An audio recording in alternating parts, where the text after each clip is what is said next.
There's a good news and a bad news story with regard to labor productivity trends.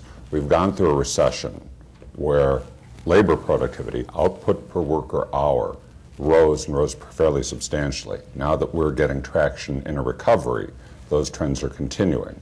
Again, the good news is it's very helpful for cost control. It's very helpful for international competitiveness.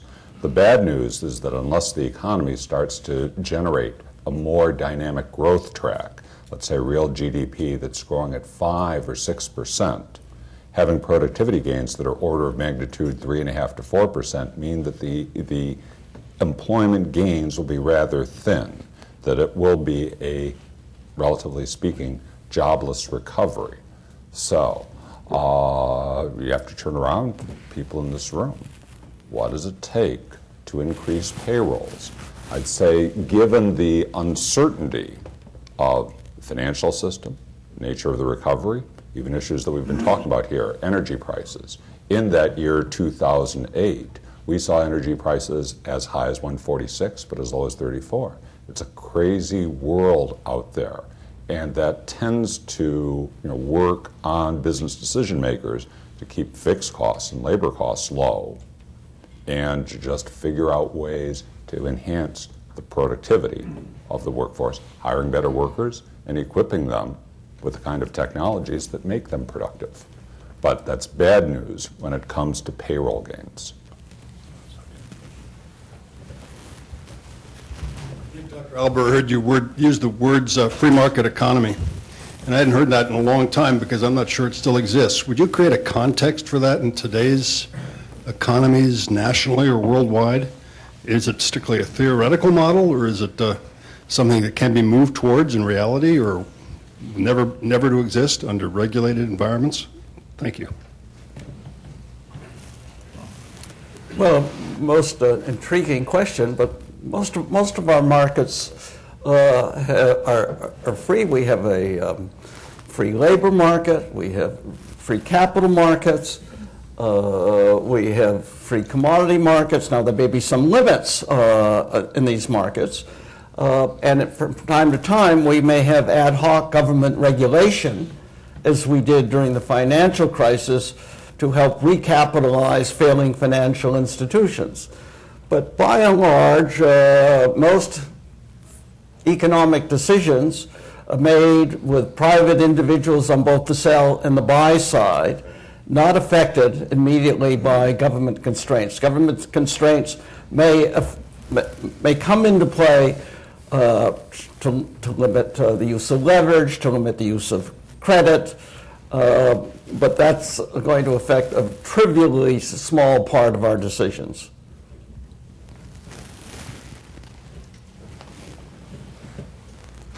You've talked a little bit about the housing crisis. I'd love to hear your thoughts on what caused it.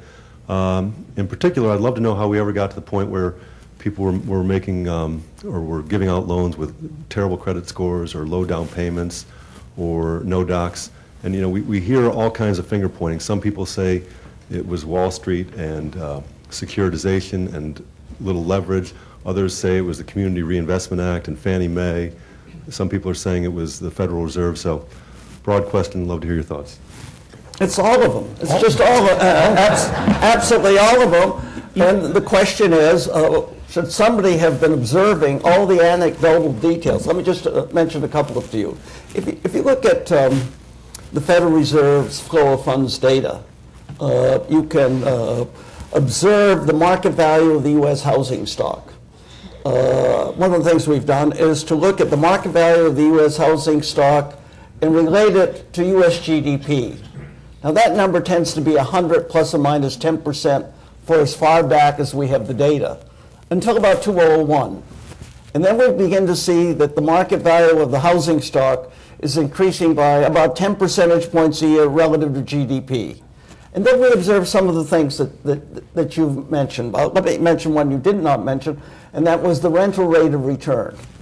Because house prices were rising very rapidly, the rental rate of return was falling. It was much cheaper to rent than to buy unless you anticipated a very large further increase in the price of housing.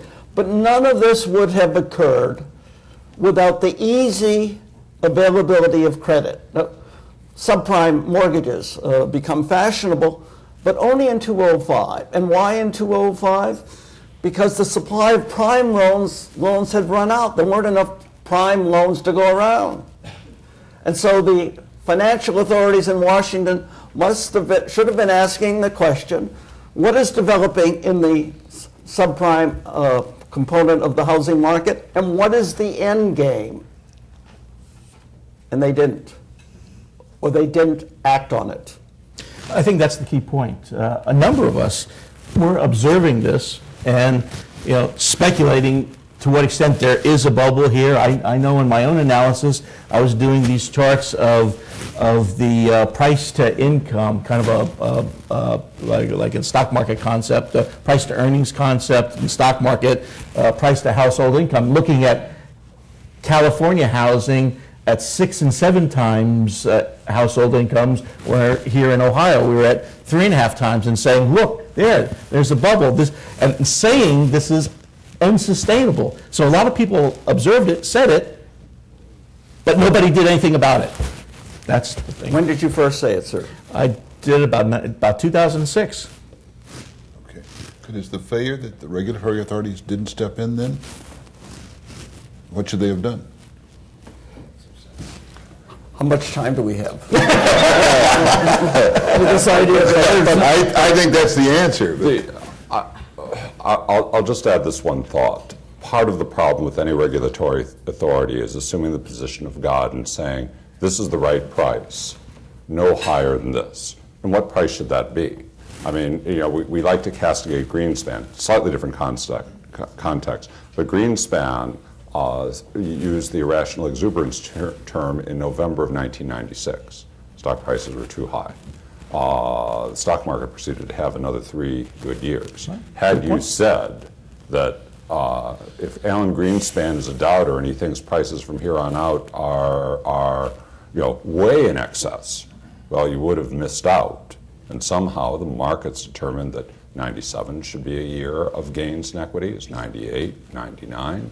So it's expecting godlike qualities of government officials and regulators to step in and say, now here is the right price. On what basis? That would be, I think, the challenge or the puzzle for anybody expecting the government to come in and say, oh, we'll do the right thing. Well, the right thing in whose eyes? And the right thing at what time? And the right thing at what level? Okay. We can go on all day. Let's take another question then. But I would only note that stock prices today aren't very much different from where they were when Chairman Greenspan talked about irrational exuberance. So yes, we had 3 good years, then we had 3 lousy years, and we're more or less back to where we were in 1997. That crazy random walk. Yes. Back several months ago, the Treasury Department released a very large amount of TARP money to different banks. The top one was, if I remember, Citigroup. I think Wells Fargo was number 2. And Citigroup had lost something like $46 billion. And I think we gave them $45 billion. But in the meantime, they had something like that amount overseas, which they didn't want to bring back because they'd have to pay taxes. So isn't there some way the Treasury Department could have twisted an arm or something, had them bring back their money? Well, I think the point was not Citigroup per se, but the banking system in general.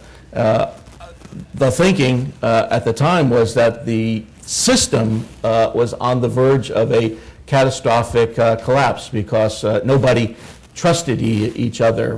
The interbank market for lending just about dried up, and some of these large institutions depend upon that for their day-to-day financing.